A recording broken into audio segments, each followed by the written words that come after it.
নমস্কার বন্ধুরা, আজ আমি হাজির হয়েছি আবার একটা রেসিপির সাথে। আজ আমি আপনাদের সাথে শেয়ার করব নিরামিষ পটলের একটা দুর্দান্ত রেসিপি।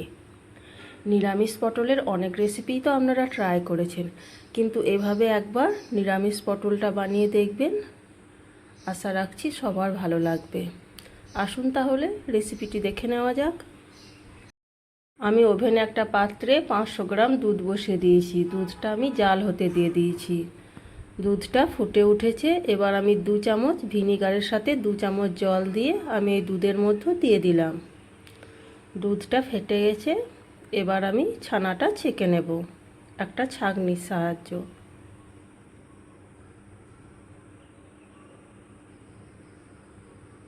একটা ছাঁকনির মধ্যে ঢেলে দিলাম। এবার এটা আমি সাইডে রেখে দেব। আবার আমি ওভেনে একটা পাত্র বসিয়ে দিলাম। এর মধ্যে কিছুটা পরিমাণ জল দিয়ে দিয়েছি। 1/2 ইঞ্চি আদা, একটা বড় সাইজের টমেটো, 10 পিস আমন্ড ও একটা শুকনো লঙ্কা দিয়ে দিলাম। 5 মিনিটের জন্য এটা সেদ্ধ হতে দিয়ে দেবো। ঝালটা অবশ্য আপনাদের ইচ্ছে মতো দেবেন। 5 মিনিট পর আমি ফিরে এলাম। এটা সেদ্ধ হয়ে গেছে। এবার এটা আমি নামিয়ে ঠান্ডা করে নেব। এদিকে আমি 300 গ্রাম মতো পটল, চারদিকটা আমি খোসাটা অল্প অল্প করে ছাড়িয়ে 2 টুকরো করে কেটে নিয়েছি। এর মধ্যে সামান্য পরিমাণ লবণ, হলুদ ও কাশ্মীর লাল লঙ্কা গুঁড়ো দিয়ে 10 মিনিটের জন্য ম্যারিনেট করে রেখে দিচ্ছি।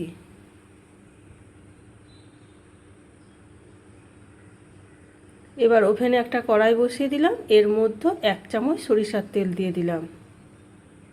তেলটা আমি খুব ভালোভাবে গরম করে নেব। তেলটা খুব ভালোভাবে গরম হয়ে গেছে। এবার ম্যারিনেট করা পটলগুলো আমি কড়াইয়ের মধ্যে দিয়ে দিচ্ছি এবং মিডিয়াম ফ্লেমে 4 থেকে 5 মিনিট ধরে আমি এই পটলটা ভেজে নেব।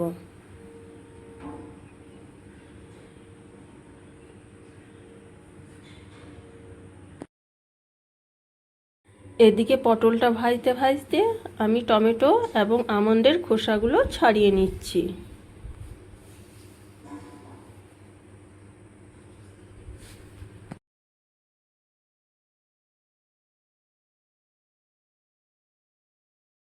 যে বাড়তি জলটা আছে সেই জলটা আমি ফেলে দিচ্ছি। এবার এটা আমি পেস্ট করে নেব। এদিকে পটলটাও ভাজা হয়ে গেছে। পটলটা আমি একটা প্লেটের মধ্যে তুলে নিচ্ছি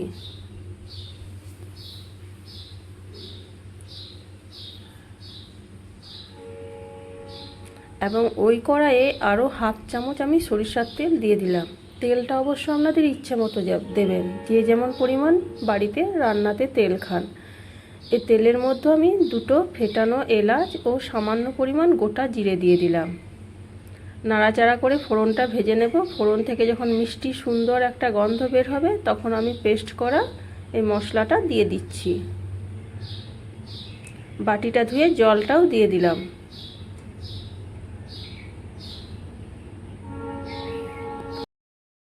এবার আমি এর মধ্যে 1/3 চামচ ধনে গুঁড়ো দিয়ে দিলাম। আমি এই রান্নাতে জিরে গুঁড়ো ব্যবহার করিনি। এবং 1/3 চামচ কাশ্মীর লাল লঙ্কা গুঁড়ো দিয়ে দিলাম।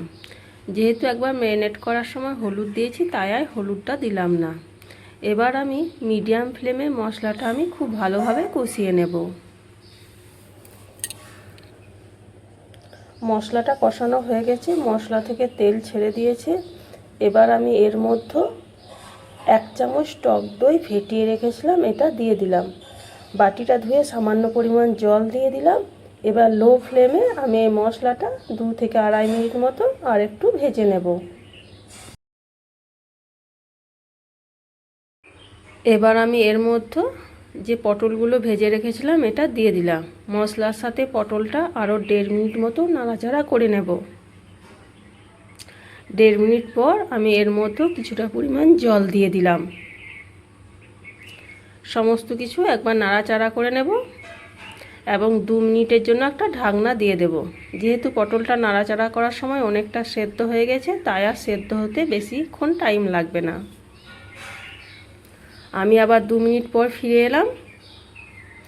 একবার চেক করে দেখে নিচ্ছি পটলগুলো খুব ভালোভাবে সেদ্ধ হয়ে গেছে। এবার যে ছানাটা রেডি করে রেখেছিলাম ওই ছানাটা হাতে করে একটু ঝুরঝুরে করে নিচ্ছি। এবার আমি এই পটলের মধ্যে এটা দিয়ে দিচ্ছি।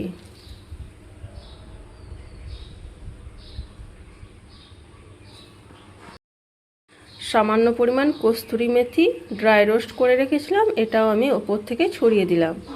একবার সমস্ত কিছু নাড়াচাড়া করে 1 থেকে 1.5 মিনিট মতো ঢাকনা না দিয়ে এটা আমি ফুটিয়ে নেব। 1 থেকে 1.5 মিনিট পর ফিরে এলাম। এর মধ্যে আমি হাফ চামচ ঘি দিয়েছিলাম, কিন্তু ভুলবশত ক্যামেরাটা অফ হয়ে গিয়েছিল তাই দেখাতে পারিনি।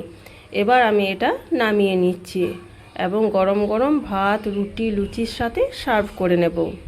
বন্ধুরা, আজ আমার এই নিরামিষ পটলের রেসিপিটা আপনাদের কেমন লেগেছে অবশ্যই কমেন্ট করে জানাবেন, এবং আপনারাও নিরামিষ দিনে একদম পারফেক্ট পটলের এই রেসিপিটা একবার বানিয়ে দেখবেন এবং কেমন হয়েছিল তাও আমাকে কমেন্ট করে জানাবেন।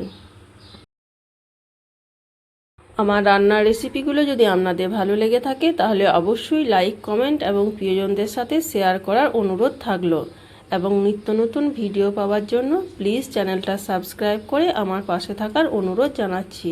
তাহলে আবার দেখা হবে নতুন কোনো ভিডিওর সাথে।